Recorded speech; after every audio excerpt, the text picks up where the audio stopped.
Hello, everyone. This is Loren Israelsen, President of the United Natural Products Alliance, and we are here on our UNPA YouTube channel, and it's my great honor and pleasure to have as our guest today, Karen Todd.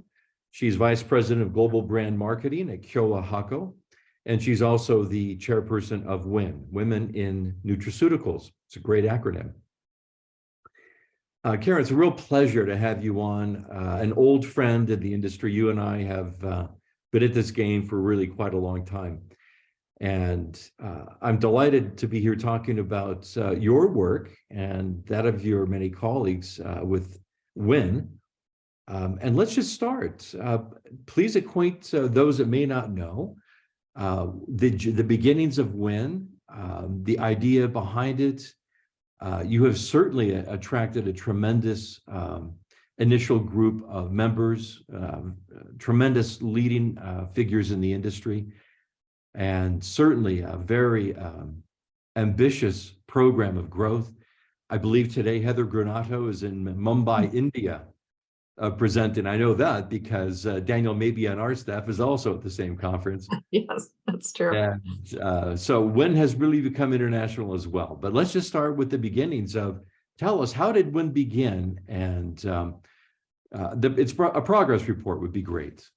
Sure, absolutely. And thank you for having me. It's nice to be here and see you as well over the computer here. So WIN originated, really spearheaded by Heather Granato back in 2021. And she assembled a group of like-minded industry veterans that really thought that the initiative behind WIN was something that our industry needed to get behind. And that kind of spearheaded the founding board, the founding directors, the founding committee members of the entire group. And we actually had articles of incorporation, I think it was April 2022. So we're official nonprofit, 5031C, and we're moving forward, barreling forward very, very, very quickly. We've had a tremendous success within the industry, and just people have embraced the WIN, Women in Nutraceuticals group, but also the initiatives behind what our mission, what our vision is moving forward. And I think that's something that's been in the works for a long time, in the back of everyone's mind. And I just know from personal experience that new buildings, having new buildings built 20 years ago that did not have an executive bathroom for women now is not an option. So that was a long story many, many years ago, but now, of course, buildings are being built that have executive washrooms for both men and women, because women are in that leadership role. Mm-hmm. We do know that there's a lot of things that we still need to do within the industry. So that's some of the things we'll talk about today on our initiatives and how we're moving forward. Terrific. I think, as you say, that this is something that in many people's minds was an obvious area that needed to be looked at. And within the natural product industry, given our consumer base, which is so heavily supported by women who are caring for children and for parents, and also carrying a very heavy workload as well, and have a unique insight on so many levels. I've had the good fortune over the years of working with a number of outstanding women in the industry who have been presidents of trade associations and companies. But to see how WIN has organized itself is truly remarkable. I'm very pleased to say UNPA is a supporter of WIN. Yes. And we are certainly here to be helpful in any way that we can.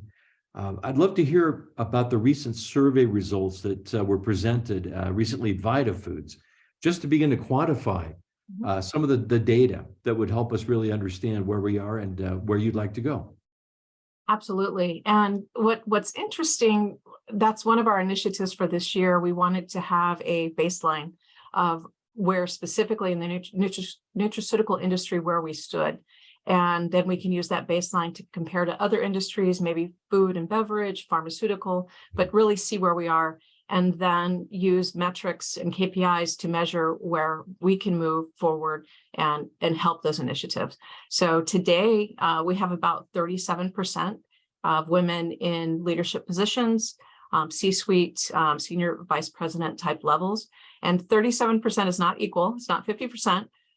It's a little higher than actually the food and beverage industry, a little lower than pharmaceutical. But we found that as women get higher into the C-suite, that level actually lowers into the low 20s. So of course, that's one of our initiatives, is to put women into C-suite or higher executive levels in the industry. And that's very, very important for us. And probably one of the main pillars, there's several other pillars that we're working on, but that's one of the main pillars is to make sure there's opportunity for women, and then there's spaces within as well. Currently, where are you seeing, as you break these numbers down, do you see any interesting trends within the industry, given that it's such a large, broad set of categories? Foods, beverage, supplements, botanicals, vitamins, and so on. Is there anything noticeable or interesting that you found in your survey work?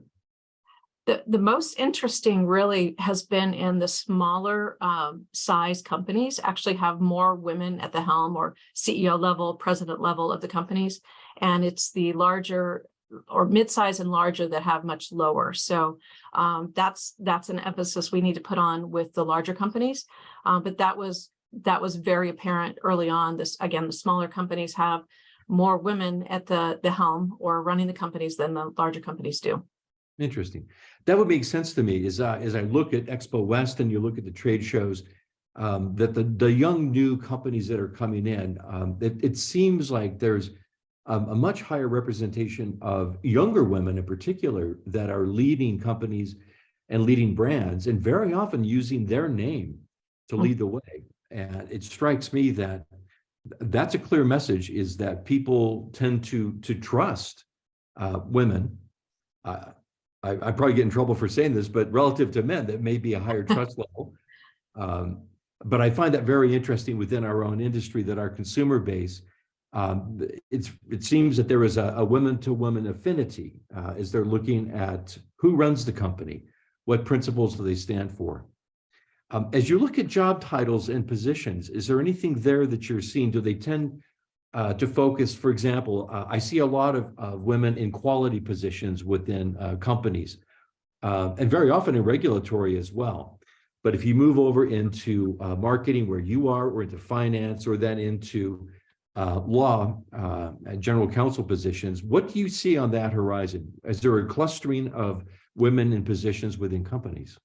Definitely, there's more women in marketing communication positions in the executive side of things, not as many in the science and research side, which is another pillar of WIN, as to focus in on putting more women into the science and research area, doing the science, but also having focus on women as part of the research. So that's a very important side of it as well. And Loren, you mentioned the consumers. 80% of our consumers in this industry are women, but yet our leadership group does not reflect that within our own industry companies.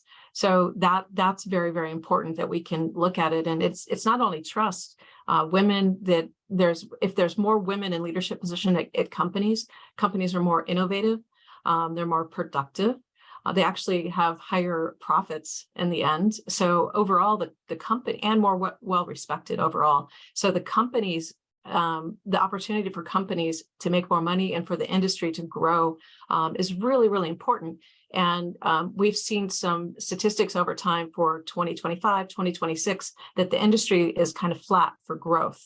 How are we going to initiate growth?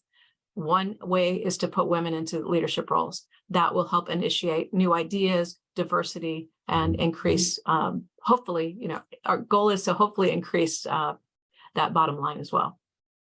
Let me ask this question. As an organization, as Women in Nutraceuticals, is there a role for men? How can they be involved and participate? I know your treasurer is yes, is a man. But I think it's a question that I think many men within the industry might be asking is there a role for them? How can they participate? What's your advice to us? There's definitely a role. This can't be done with women only. It's women. It's a joint approach, women and men. I would say about 80% of the members we have today are women. 20% are men. We want more men on board.